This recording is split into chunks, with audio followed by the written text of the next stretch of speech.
గజం భూమి 13,500 రూపాయలతో 151 గజాల భూమి 20 లక్షలు మాత్రమే. నమస్తే, వెల్కమ్ టు సుమన్ టీవీ. జలుబు చేస్తే కరోనా టెస్టులు చేయించుకోవాల్సిందేనా?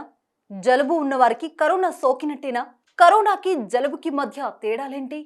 ఏది కరోనా ఏది పర్షం అన్నది ఎలా గుర్తుపట్టాలి? ఇప్పుడు అనేక మంది మదిలో మెదులుతున్న ప్రశ్నలివే. ఇది శీతాకాలం కావడం, వాతావరణంలో మార్పులతో చాలా మందికి జలుబు చేసింది.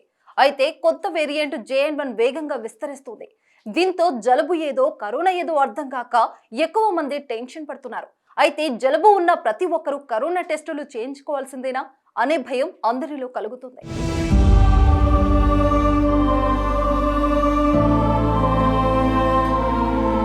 చలికాలంలో సాధారణంగా అందరి ముక్కులు కారుతుంటాయి, గొంతులో ఫ్లమ్ జామ్ అవుతుంది, చాలా మందికి దగ్గు పెరుగుతుంది, ఇంకొంతమందికి తలనొప్పి, ఒంటి నొప్పులు కూడా ఉన్నాయి. ఈ లక్షణాలే కరోనా వచ్చిన వారిలో కూడా కనిపిస్తాయి. అలాంటప్పుడు ఏం చేయాలన్నది ఇప్పుడు చాలా మందిని తొలిచివేసే ప్రశ్న. నిజానికి వాతావరణంలో మార్పులతో వచ్చే జలుబుకి కరోనాకి ఎలాంటి సంబంధం లేదు. వాతావరణంలో మార్పులు వచ్చినప్పుడు ఇన్ఫ్లుయెంజా, అడెనోవైరస్, రైనోవైరస్, రెస్పిరేటరీ సిన్సిటియల్ వైరస్లు బారిన పడే అవకాశం ఉంది. ఈ వైరస్ల లక్షణాలు కోవిడ్తో పోలి ఉంటాయి. ఇలాంటి వారు టెస్టులు చేయించుకోవాల్సిన అవసరం లేదు. జలుబు, జ్వరంతో పాటు శ్వాస తీసుకోవడంలో ఇబ్బంది ఉన్నవారు మాత్రం ఖచ్చితంగా కరోనా టెస్టులు చేయించుకోవాలి.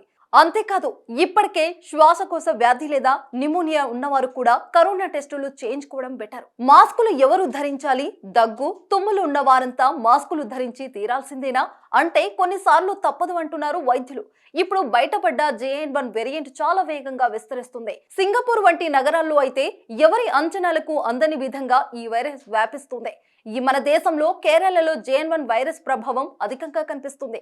గడిచిన 9 రోజుల్లో ఇక్కడ పాజిటివ్ కేసుల సంఖ్య రెండింతలైంది. అంటే ఈ వైరస్ వ్యాప్తి ఏ విధంగా ఉందో అర్థం చేసుకోవచ్చు. మన తెలుగు రాష్ట్రాల్లో కూడా రోజుకిన్ని కేసులు పెరుగుతూనే ఉన్నాయి. కాబట్టి రద్దీ ఎక్కువగా ఉన్న పరిసరాల్లో తిరిగేవారు తప్పనిసరిగా మాస్కులు ధరించి తీరాల్సిందే. ఇప్పటికే కర్ణాటక వంటి రాష్ట్రాలు 60 ఏళ్లు పైబడిన వాళ్ళు మాస్కులు ధరించాలని ఆర్డర్స్ వేశాయి. మన తెలుగు రాష్ట్రాల్లో కూడా అనేక పాఠశాలలు విద్యార్థులకు మాస్కులను తప్పనిసరి చేశాయి. దీంతో మాస్కు ధరించడం తప్పేమీ కాదు అంటున్నారు వైద్యులు. వ్యాక్సిన్ తీసుకున్న వారికి కూడా కరోనా వస్తుందా? కొత్త వేరియంట్ సోకుతుందా? బూస్టర్ డోస్ తీసుకున్న వారు కూడా కరోనా జాగ్రత్తలు పాటించాలా? లేదంటే బూస్టర్ డోస్ తీసుకుని వారు మళ్ళీ బూస్టర్ డోస్ తీసుకుంటే సరిపోతుందా అంటే దీనిపైన కూడా నిపుణులు రకరకాల అభిప్రాయాలు చెప్తున్నారు. కరోనాను నియంత్రించడంలో వ్యాక్సిన్ చాలా తోడ్పడిందనే చెప్పాలి. అయితే రోజులు గడిచే కొద్దీ వ్యాక్సిన్ ప్రభావం కూడా తగ్గుతుంది. దీని వల్లనే వ్యాక్సిన్ తీసుకున్న వారు కూడా కొందరు కరోనా బారిన పడుతున్నారు. కాబట్టి వ్యాక్సిన్ తీసుకున్న వారు కూడా ఖచ్చితంగా కరోనా పట్ల జాగ్రత్తగా ఉండడం మంచిదని సూచిస్తున్నారు నిపుణులు.